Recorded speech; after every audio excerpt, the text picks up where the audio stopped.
Hello students, let's see this question. इस question में दिया हुआ है कि भाई कौन सा रिलेशनशिप सही है।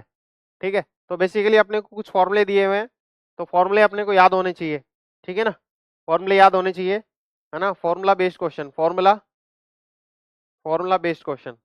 तो इसमें कंसेप्ट है फॉर्मूला बेस्ड। फॉर्मूले अपने को पता होने चाहिए। PH of the solution of hydrogen electrode. Hydrogen electrode की पीएच अगर निकालनी है तो उसका क्या फॉर्मूला होगा।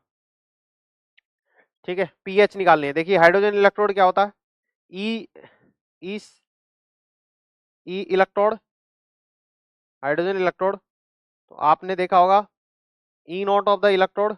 मैं आपको पूरा डेराइव करके बता देता हूँ। ई इलेक्ट्रोड माइनस 0.059 बाई एन।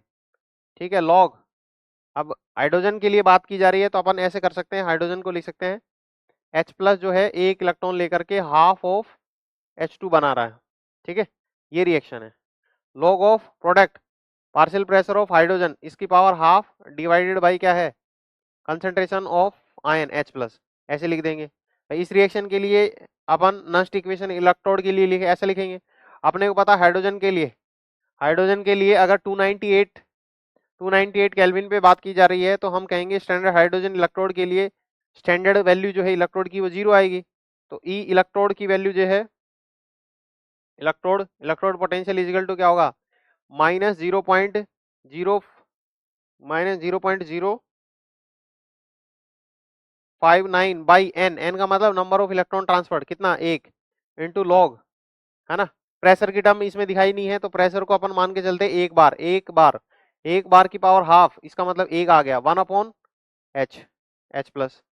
ठीक है, तो यहां से देखिए E electrode potential is equal to minus 0.059, ठीक है, into log 1 upon H plus को लिख सकते हैं एच प्लस की पावर -1, और -1 बाहर लेके आएंगे लॉग के ऊपर। तो E electrode potential is equal to minus 0.059 into minus, ये तो वाली वैल्यू बाहर है, मल्टीप्लाई में क्या आएगा, minus log H plus. Minus log H plus को कह सकते हैं पीएच।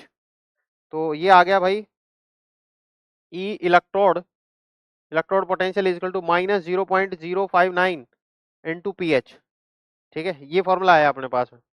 और अपने को पीएच बतानी है तो ये माइनस की टर्म नीचे आ जाएगी, तो इसका मतलब माइनस आगे आएगा, इसके माइनस आगे आएगा। तो फॉर्मूले में माइनस दिया हुआ नहीं है, इसका मतलब ये वाला फॉर्मूला गलत है। यहाँ पे अगर माइनस आगे लिखा हुआ होता तो ये सही हो जाता फॉर्मूला। तो इसका मतलब इसमें माइनस नहीं है, तो ये गलत हो गया। सही बताना था अपने को। ये वाला देखो भाई, ई सेल, ये आप जानते हो ई सेल का फॉर्मूला होगा भाई minus 0.059 divided by n log K C, equilibrium constant. E not of the cell की वैल्यू क्या होगी यहाँ पे,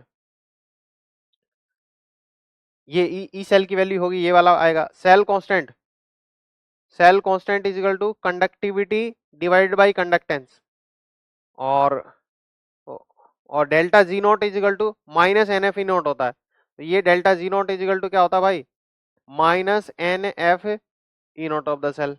इसका मतलब ये वाला भी क्या है, गलत है। इसमें माइनस टर्म आएगी, इसमें माइनस टर्म आएगी, इसमें भी माइनस। तो गलत कौन सा हो गया, सी वाला।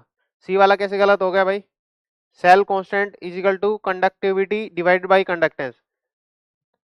तो ये वाली बात देखो, ये वाला फॉर्मूला कैसे निकाल सकते हैं अपन। तो अपन देखो रेसिस्टेंस इज इक्वल टू लिखते हैं रो इंटू एल बाई ए। ठीक है, rho L by A.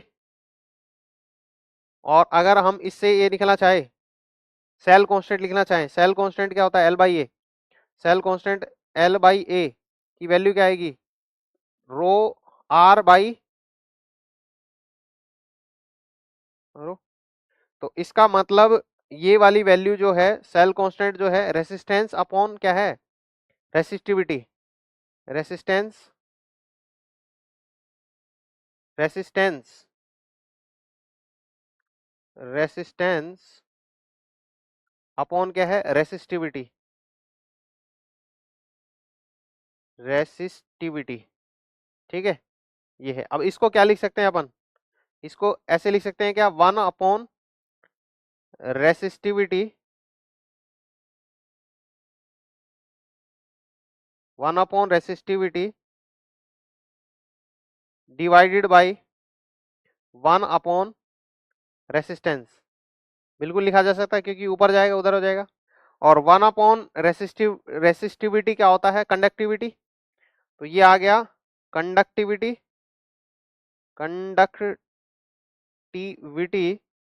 Conductivity divided by 1 upon resistance, तो ये आ गया conductance, conductance.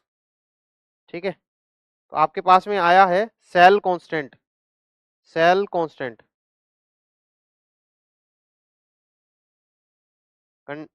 Cell constant, constant, cell constant आया आपके पास में कंडक्टिविटी अपॉन कंडक्टेंस, तो कंडक्टिविटी अपॉन कंडक्टेंस बिल्कुल सही बात है ना, ये आपको डेराइव करके बता दिया। इसका मतलब कंडक्टिविटी अपॉन कंडक्टेंस, ये वाला फॉर्मूला सही है। ठीक है, ये वाला फॉर्मूला सही है, तो C is the right answer. Thank you.